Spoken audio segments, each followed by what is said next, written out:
Get the best ice retention out of your cooler by following these packing hacks. And remember, the longer you keep the drinks cold, the longer the party lasts. It's science. Remember the 3 P's to get the most out of your cooler. Prep, pack, and preserve. All right, prepping your cooler.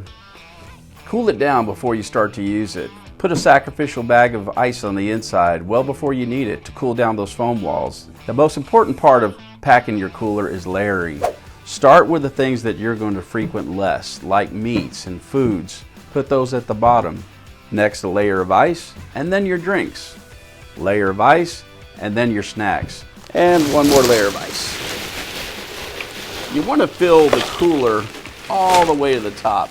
Remember, air is an ice enemy. Keeping the cold starts with transportation. Don't put it in the hot trunk or the back of the truck. Bring it into the AC where it's nice and cool. And when you get to your destination, put it under some shade. The fewer times you open your cooler, the longer the cold will stay inside. When you do get into the cooler, have a purpose. Get in and get out.